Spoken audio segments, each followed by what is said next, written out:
The word gateway can summon up all manner of ideas in our mind. In the Western Christian world, it could be the gateway to heaven. To pagans, it could be the portal to the Celtic underworld, with its myriad deities and heroes. To clairvoyants, we could be talking about the gateway to the spirit realm, just like the shaman who induces trance states to see the parallel world of dead ancestors and earth spirits. To scientists and theoretical physicists, we could be discussing the quantum world of parallel or holographic universes, or even the psychologist's altered states of existence.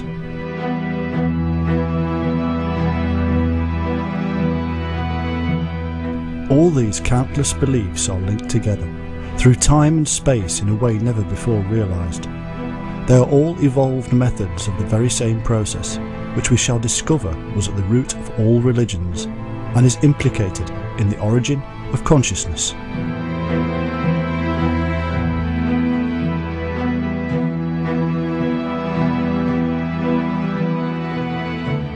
It is all well and good having a paradise or heavenly home that we disappear to after physical death, but to many of us we would like to experience this other world now, to know for ourselves that there is a better place awaiting us. There may also be aid to be gained from this other world, such as healing and prophecy from the deities or spirits that reside there.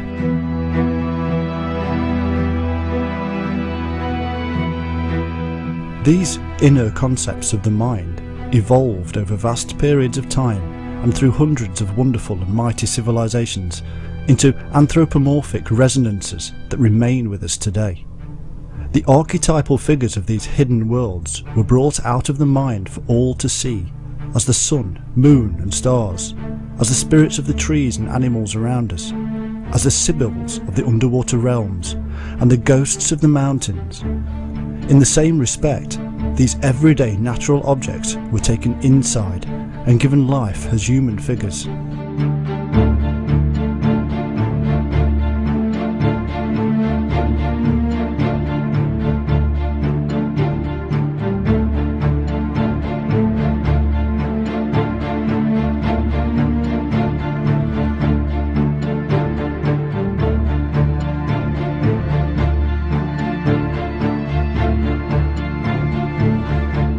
But can the gods really have emerged from within our own mind? Have we really created over vast periods of time the one God, who is the manifestation of all those that went before? Is there no spirituality of real worth? And if there is, can it be described using modern scientific language?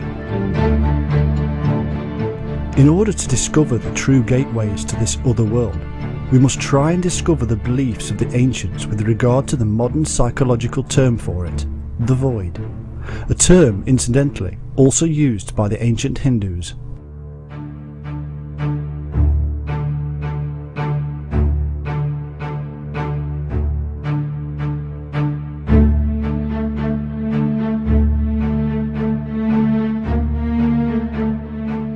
This void is nothing more than the space within the atom, the majority of the atom in fact. You see, the truth is that all things are made up of atoms, and all atoms are basically empty. They have a void which is little understood. The same can be said of the universe, which is made up of not what can be seen, but what cannot be seen.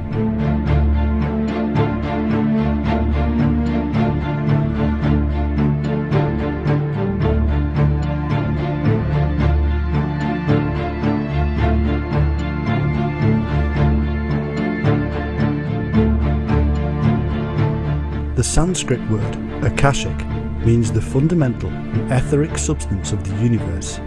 This etheric substance is thought to fill all space and to link all things together.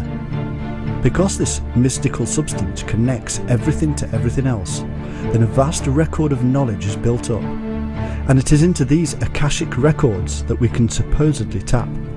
In the West, we call these records the Book of Life, a location where the full extent of our lives is recorded, awaiting our ascendancy to heaven.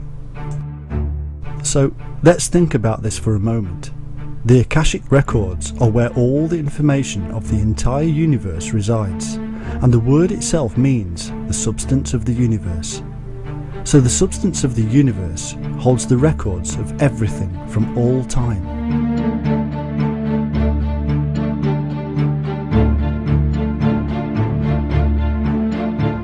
But what kind of person is capable of firstly discovering this point in the cycle and secondly mastering it? Whoever it is, he or she must be dedicated, have a spiritual grounding, and have been through an extremely long training period. Shaman are a worldwide phenomenon, appearing in Asia, the Pacific, North and South America, Siberia, Russia, Scandinavia and Europe. There can be only 2 or 3 explanations for this worldwide existence. Either they were part of an ancient and universal system of knowledge and religion, or the very beliefs and methods are archetypal and held within each and every one of us.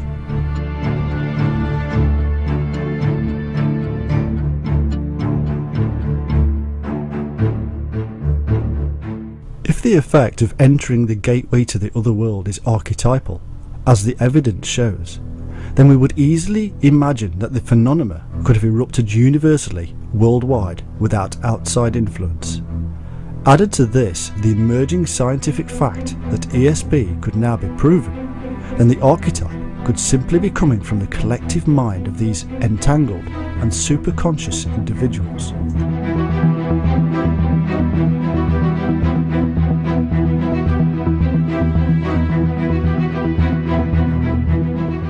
The aim of the shaman was to free his thoughts from his physical body. In the same way that Buddhists and Hindus try to achieve the same result, the shaman attempts to remove the obstacles or crush the chaotic serpent.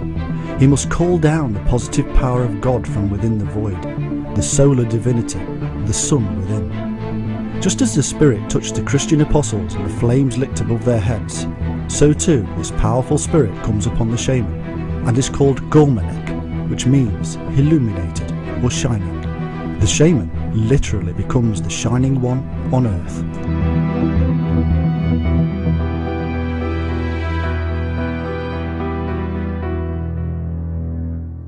The Egyptian priest of the dead was the one who could contact the other world through magical incantations and would make the way or path easier for the soul of the deceased. In essence, the Egyptian priesthood was simply nothing more than an evolved shamanic brother.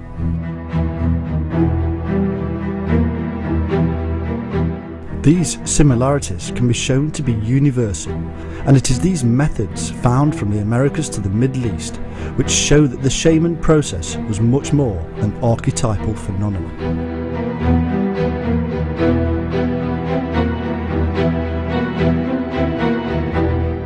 In Greek mythology, one had to cross the river Styx to enter the underworld. The Styx was therefore the dark or void-like watery gateway. In order to cross this gateway, one would have to pay the ferryman. In this respect, the hidden language is telling us that we must pay or take one shaman in order to enter the gateway. The coin carried on into European usage right into the medieval period.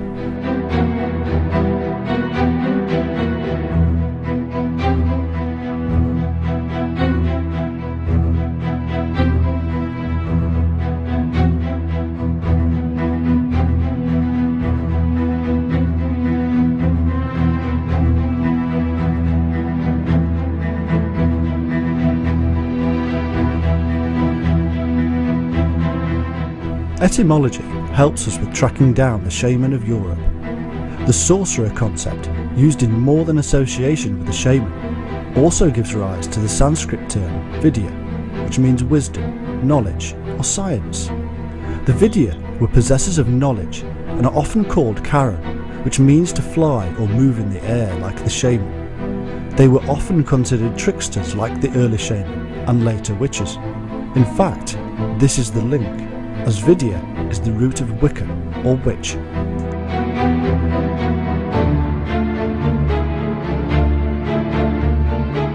There are further etymological links between the various cultures. In Ireland, the queen of the other world was known as Babd, which means crow or demon. In Welsh, Bod was a kite, also relating to flight. In Turco-Tatar, Boga was a shaman. In Mongolian, Bogda was holy. In Celtic, a bog woman was a sorceress or witch, and all relate to the modern bogeyman slang with which we still frighten our children.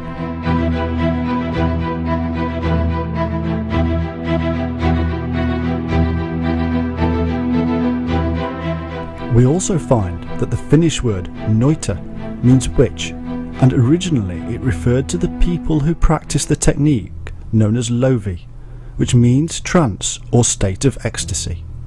It also means hole, and is the term used for the void between heaven and earth, an obvious allusion to the in-between state or the hypnagogic.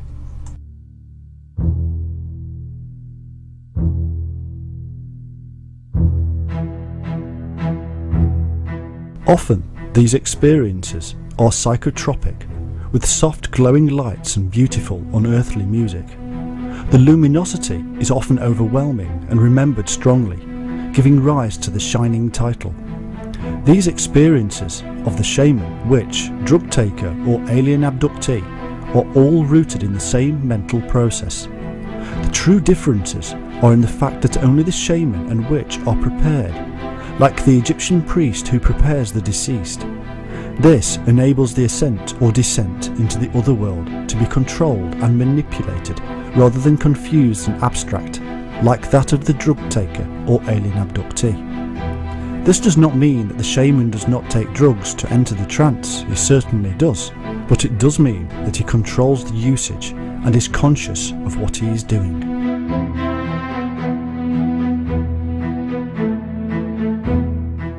This is the controlled process, developed over thousands of years and held secret or sacred by millions of shaman over time.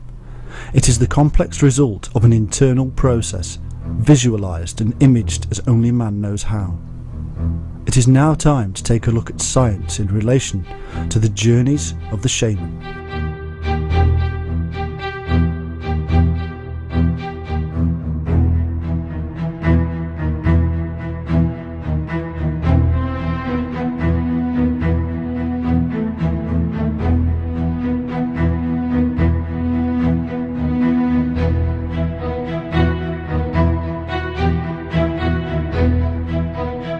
The Earth has subtle energy waves which some incorrectly call ley lines, and which the Chinese call feng shui or dragon paths.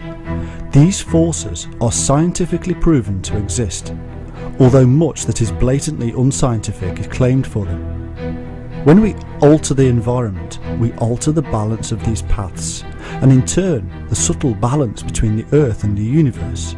We are also beginning to understand the effects we are having, not only on the environment, but also on our own psyches. For example, some people suffer from seasonal affective disorder as a result of the lack of sunlight.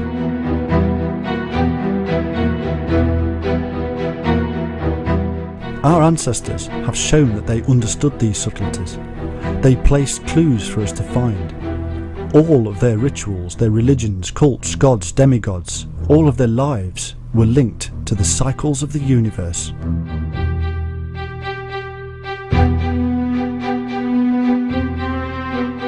We need to visit the term energy and its relationship to the gateway. The reason will become clear, but to explain a little before we continue, energy is simply a term often used by both scientists and mystics, but in different ways, and neither would necessarily agree with the other about the use of the term. This energy, as I am calling it, is nothing more than the serpent fire, solar force or pranic energy of the serpent-worshipping mystics of the world. It is the power base that drives the whole process forward. It is also very easy to say that we must have this energy, but we must control it. And yet what is this energy? And have scientists ever discovered it, or even looked for it?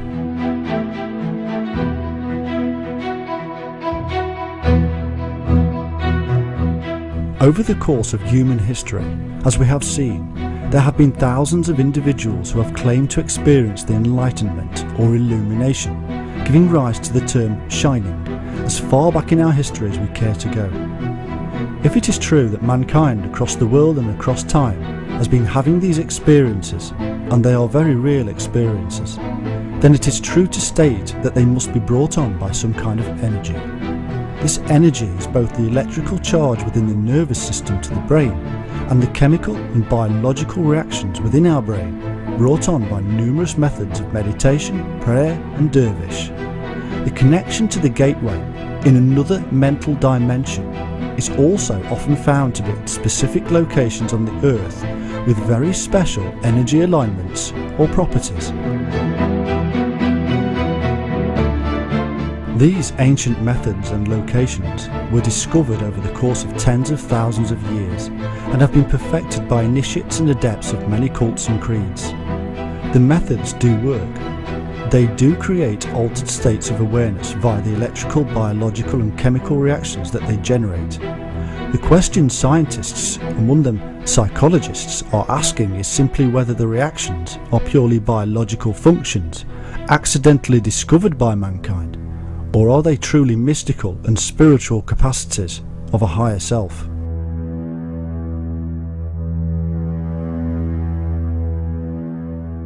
In all cases, this energy, or Holy Ghost, that is part of our naturally evolved makeup, is said to be our guide and key to access other worlds, and this is through what we now know to be quantum entanglement and zero-point energy.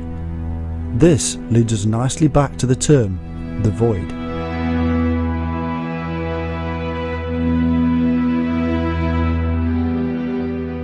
The void is a much debated and often abused term, and there are many ways of understanding it. I touched on the fact earlier that the atom, space and indeed our own serpentine double helix DNA is by the most part void. These are pretty fundamental things. Space has to be there to keep the planets and stars apart. Everything is made up of the atom, and we are written in our DNA. All these things are also interlinked via electromagnetic wave particle radiation, or quantum mechanics. Would it therefore not make complete sense to see this void as the very location of other dimensions? Is it not peculiar that our ancestors stated that we must go to this void in order to access God? What the mystic, whether Hindu, Muslim Sufi, Christian Gnostic or alchemist, is revealing is the human interpretation of a very real and scientifically theoretical quantum world of the unconscious, the dark matter of the universe itself. This experience is what they termed the real self. The fact, however, remains that the Enlightenment experience happens to humans around the world and has been for a very long time. The fact also remains that it has given rise to the very religions and beliefs to which we adhere today. This other world, envisaged by the ancients and by mystics worldwide, has been physically manifested over time for all to see and for modern science to research.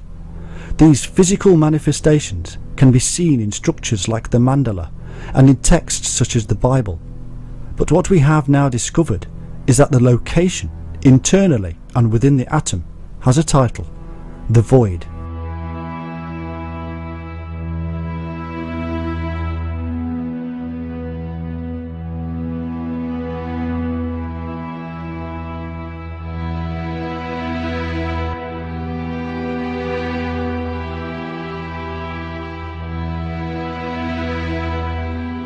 Via quantum entanglement, modern physicists have found that a subatomic particle would somehow know what another particle was doing, no matter where the other entangled particle was.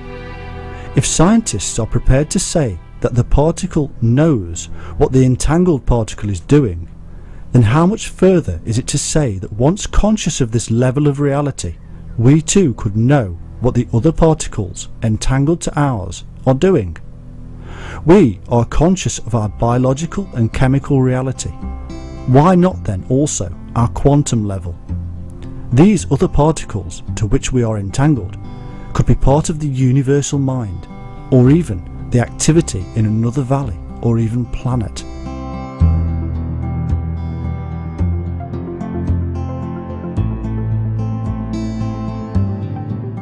I now wondered about resonance and the sonic abilities of ancient structures such as the Great Pyramid, for my thoughts told me that there had to be a means, and the waveform was just that. To my delight, this had already been deeply investigated by quite a few people, and so there was a lot of evidence to pull on.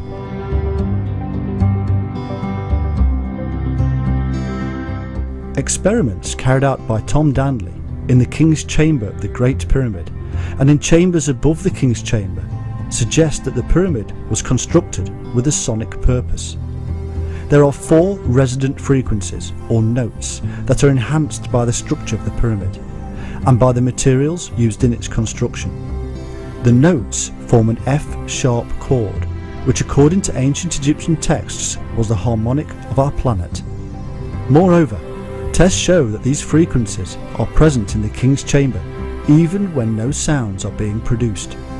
They are there in frequencies that range from 16 Hz down to a half Hz, well below the range of human hearing.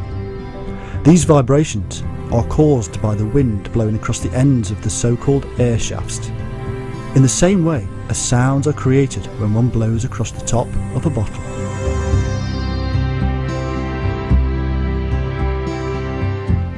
F-sharp is actually the resonant chord of the earth, and the Egyptians knew this.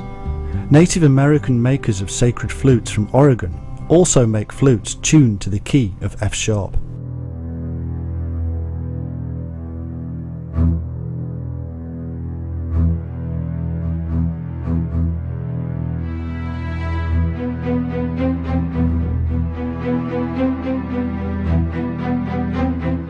Collaborating on a Science Meets Art project, Dr. Deamer attempted to find the vibrational frequencies for 4 base DNA molecules. Cutting all the technical science and bottom lining the whole thing, it was basically found that the pitch which shows up the most frequently and asserted itself as a tonic was F-sharp. It turned out that the frequencies in base DNA are harmonically ordered and perfectly in line with the frequency of the Earth, a secret we have only just discovered, and yet ancient man knew. It seems also that these particular frequencies turned out to be particularly pleasing to the ear, and indeed are thought to aid the healing process.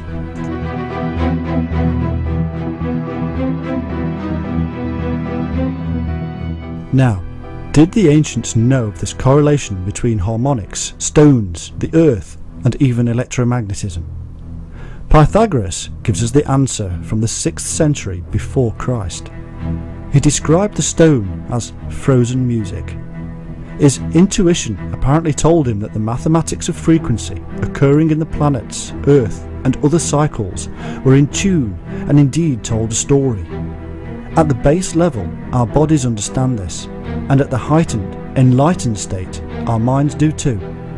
What the ancients did was to build structures which utilised the electromagnetic and harmonic effect, which worked in unison with each other and us. They built in symbolism, power, grandeur, but also the universal harmonic and paramagnetic power.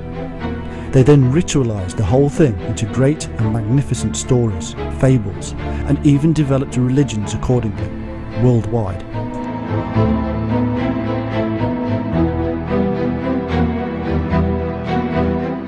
According to scientists in the field of resonance, the fundamental frequency of the universe is F-sharp.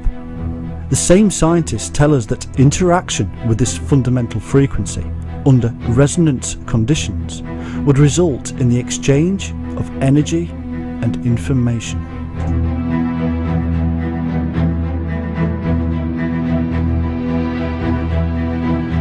But more than this, tests appeared to indicate that subharmonic resonance with a frequency of 1.855 Hz, or the Schumann frequency, actually resulted in the extraction of energy and information from the universe.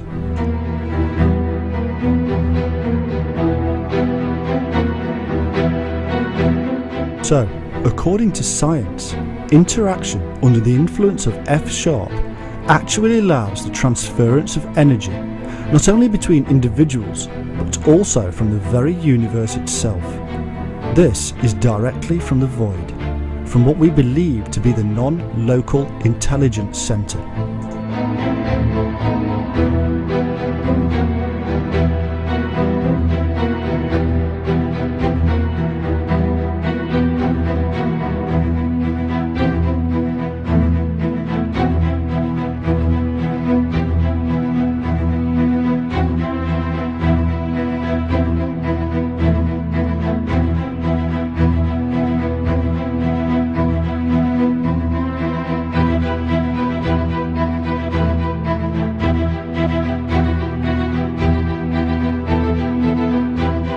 We have become balanced genetically with the resonance of the universe and should therefore be able to understand the information we are receiving, even if not at a conscious level, but certainly at the superconscious level. This superconscious level is where we find the other world, which is the place of knowledge to all the ancients. This knowledge is from the very universe itself. It is the universal bank of knowledge that is growing and expanding all the time and in every possible conceivable dimension.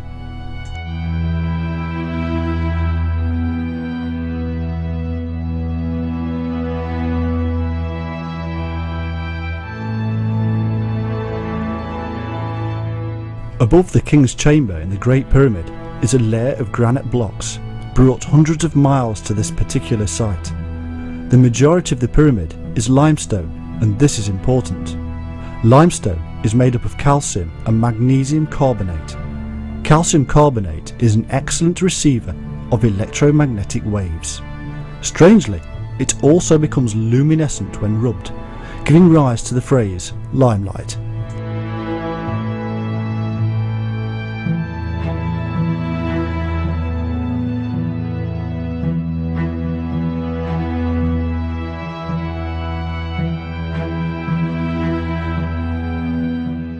The majority of granite is made up of quartz, which is piezoelectric and is an excellent converter of electromagnetic waves.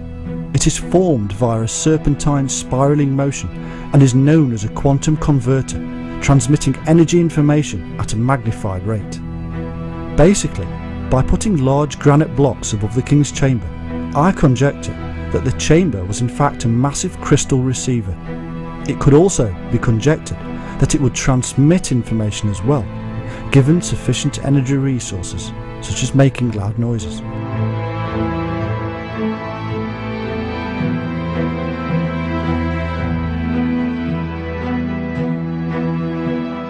There are yet more strange coincidences, however, that I found regarding quartz in the pyramid. Quartz grows in a particular geometric pattern, as do all crystals. In this instance, quartz grows in the form of a triangle or pyramid at an angle of 51.43 degrees, the same as the outer walls of the Great Pyramid. Could this too be a coincidence, or were the ancients matching the angles of this great communicating crystal? Man, it seems, discovered intuitively these wondrous and incredible natural mathematical phenomena and made them real and physical. Surely, I thought to myself, if there were going to be any physical construction that would aid the quantum communication that we in the modern age have neglected, then it would have to be a magnificent mathematical pattern.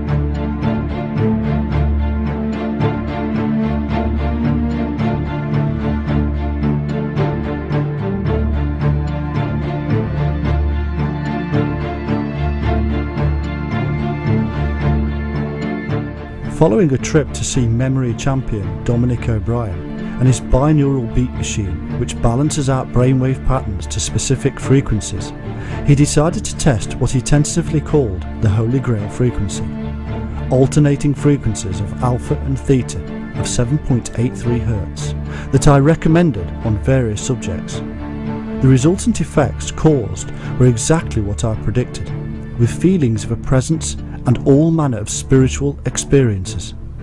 One person said he was in another place with lucid scenes of flowers and cows. This amazing other place is the other world. Others perceived it as a psychedelic light show or just slipped off to sleep.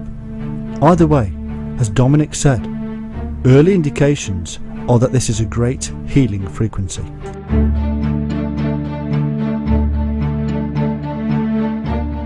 In the 1950s, a physicist by the name of Professor Schumann, then at the Technical University of Munich, wanted to give his students some exercises in the physics of electricity. Part of this involved some work on Ball condensers. Giving the students a hypothetical situation involving these Ball condensers and electricity, he told them to imagine that the ionosphere was one ball and the Earth itself another. He then told them to calculate the results.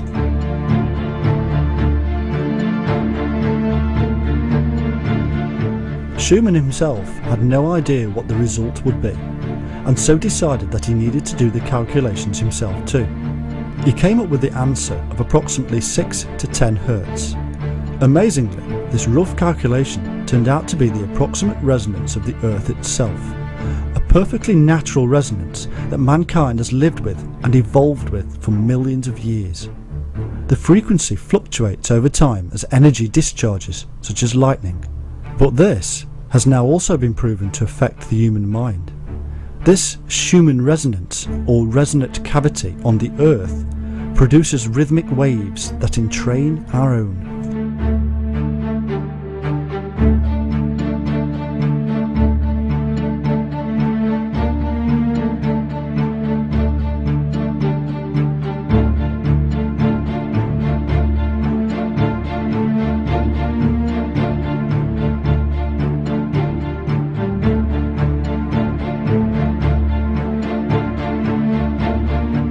Proof that we are part and parcel connected to this Schumann resonance comes from, of all places, NASA in the United States. NASA found that astronauts returning to Earth were reporting feelings of distress and disorientation. To counter this, it was hypothesized that by emitting artificial Schumann waves in the spacecraft that the problem may be averted. It worked. It seems therefore that man feels stress when distanced from his mother. We are in tune with the very earth upon which we live. What has shocked many is that this same frequency level is the very same as our Holy Grail frequency. It is the middle or centre ground between alpha and theta. At the time, Schumann had no idea of the profundity of his discovery, but reported the results regardless. Now the frequency is called the Schumann resonance in his honour. However, Schumann passed on the research to Herbert Koenig to carry on the work.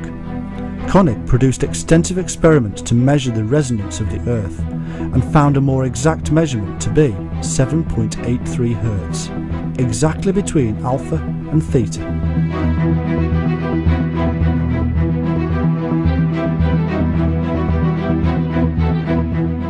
There can be no coincidence in nature. All things are the way they are due to evolution. There is always a reason. And so, there must be a reason for mankind, and in fact mammals also, to be in perfect frequency harmony with our Mother Earth. Our internal rhythms are affected by external rhythms. The magnetic field of the Earth and the electrostatic field that emerges from our own bodies are interwoven. It seems our minds are entrained to the outside influence of the Earth's resonance. It also seems from my research that mankind actually found methods of improving or magnifying this resonance with the use of granite and quartz crystal. The amplification of these signals actually promotes a coherent and large-scale activity of electromagnetic frequency signals in the brain, making the mental effects more profound and more easily perceived.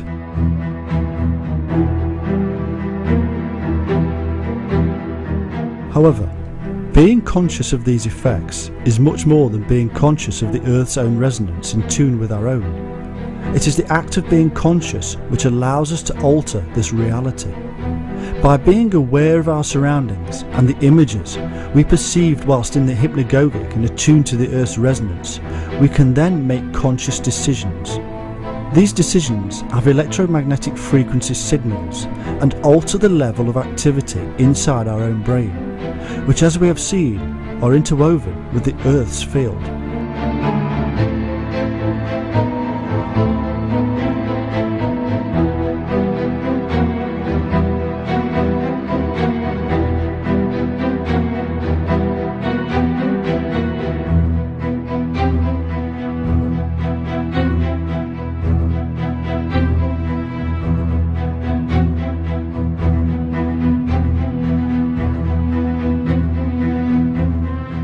This is exactly what we've seen with the shaman, who claimed that he was capable of not only going through into the other world, but was also able to alter reality.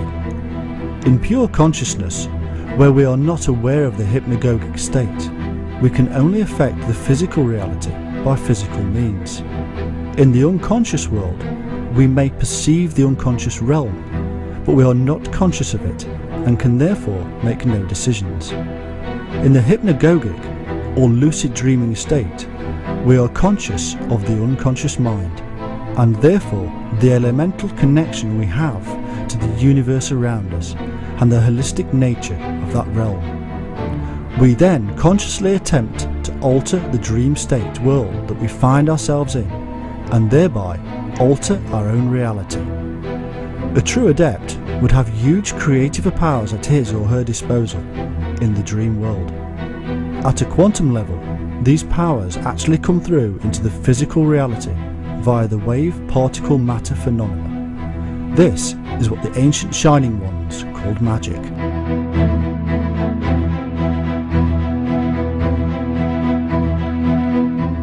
Today, even physicists are coming around to this ancient magic. In The Conscious Universe by Dr. Radin of the University of Nevada, we find that there is a growing belief in the interconnectedness of the field of consciousness between people and physical objects. They even believe that this phenomenon is capable of transcending time and space, just as the ancient shaman once claimed. It is believed that at the subatomic or quantum level, physical reality is nothing more than energy information. This is the same level of reality that the shaman believed he could transcend. These methods I now know to be entraining the brain into alpha theta, or the Holy Grail frequency, and through years of preparation and training to consciously perceive and affect the energy information field he or she finds. Affecting reality at the subatomic or quantum level therefore realises a physical reality change, such as the amazing feats of healing that the shaman seems to manifest. These effects could also be understanding foreign languages by comprehending the meaning of the emitted waves, levitation, out-of-body experiences, placing and extracting energy information from quartz crystal skulls, conversing with animals, and even, via transcending time and space, prophesying future events.